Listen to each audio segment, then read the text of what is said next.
Friends, it's a pleasure for me to say a few words on this important occasion when the IIT Bombay Heritage Fund is celebrating its Silver Jubilee.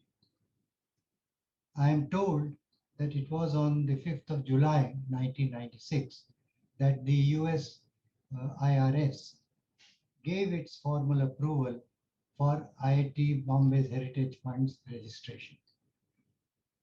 My recollection is that Anil Kshirsagar called me on that evening and gave the good news. The approval was a culmination of an elaborate process in which we had to submit a large number of documents had to be submitted, and some of them had to be supplied from IIT Bombay. And this had gone on for, I think, a few months. So it was an important milestone that had been achieved on that day. And we were happy when I was happy when Anil called me up that evening. The persons who would help me, of course, with all this process were Professor Narayan Murthy and Professor Deepak Pathak, who were our deans during those years. And I can tell you, they worked hard to get things going from our side and see that things would move. Now, with this approval, donations could be accepted, and the registration of the Heritage Fund was valid within the US. And so donations could be made automatically. And historically, my recollection is that the first major donation, small donations came immediately. The first major donation was from Mr. Kanwal Rekhi in 1997 or 98. At the same time, I must tell you that we had a similar big donation to IIT Bombay in India, and that was from Mr. Nandan Nilekani.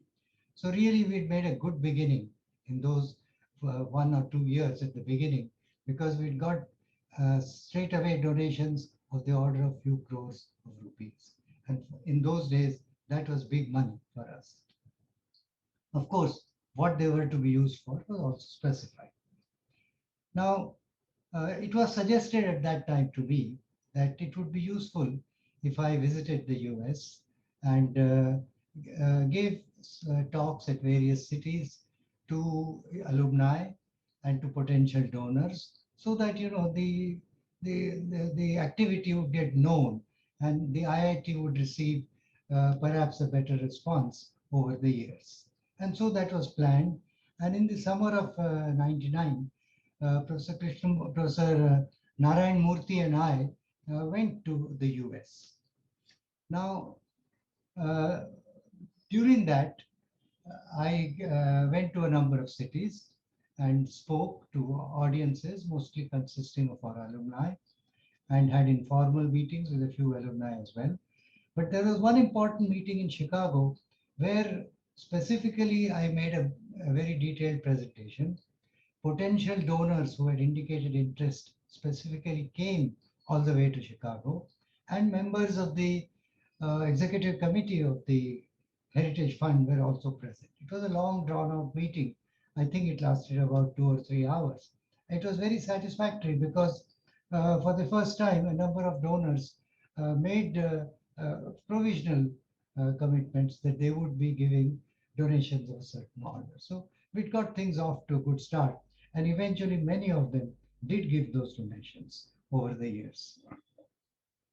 Now, it was at the Chicago meeting that what I said was often quoted. And in fact, the quotation was that I said at some time during my presentation, I dream of an IIT which never forgets that it has a tryst with excellence. I used this sentence to indicate what I looked forward to from IIT Bombay. And this sentence caught on, and many liked it.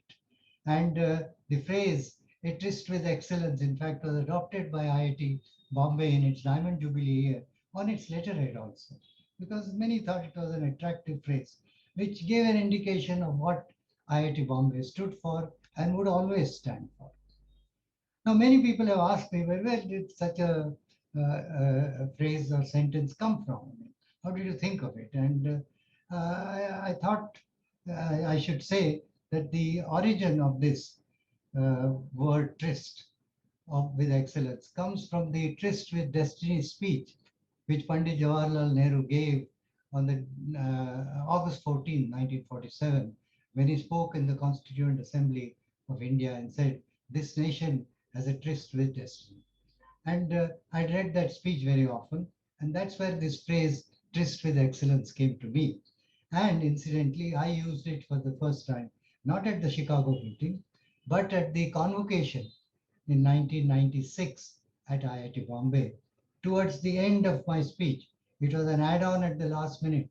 It's not even in the printed version of the convocation report that I gave. And I said, this institute has a tryst with excellence. And that caught on. That's what the history is. So I thought many of you would be interested because many people have asked me, where did you get this from? Now, I've given you a little bit about, told you a little bit about the history and my recollections. Let me look forward for a couple of minutes. IIT Bombay Heritage Fund has done an excellent job so far. Outstanding, I would say. Already, approximately $50 million and more have come to the institute over the years through the IIT Bombay Heritage Fund. And we need to keep this momentum going. There's no such thing as this program ending. Educational institutions all over the world, including our IIT, will keep on needing funds. I mean, there's no way out and saying you collect a certain amount and then it stops. Educational institutions do need money because tuition fees in general pay what, 10, 15%, 20% of the total expense. The other has to come from donations or from an endowment fund which you build over the years, the interest from that in that endowment fund. So the work has to continue, and it's not just when I say contribute more or request you on behalf of the institute to do that.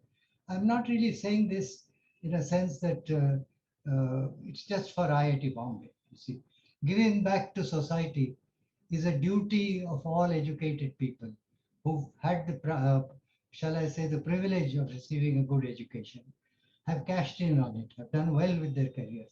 And it is only correct that they should give back to society in a different way, give back to that society. And one such is through donations. So I do make this fervent plea today again. Let me conclude by giving my best wishes again to our alumni and to the IIT Bombay Heritage Fund. And I just thought I'd end by on a personal note. I stay in Bombay, as you know, Mumbai, on the 8th floor of a 12-story building. And this 12-story building is in the Hiranandani Gardens. And I'm on the 8th floor. And very often when I get up in the morning and go out into the refuge area, which is on the 8th floor, I see in front of me the lake, the Powai Lake, and IIT Bombay in the distance. And it's what you call a, a very fine feeling to see the institute there in the green surroundings. One doesn't see all the buildings, one sees the hills and the buildings which stand above the trees and the tree cover that's all over around Powai Lake, where the campus is. One sees some of the new hostels, which are tall buildings, and so on. And when I see that, you know, what I feel is what many people have said to me. They have said the description of IIT Bombay comes to me. It's been described very well, I thought, as a monastery, as a sanctuary, and as a laboratory.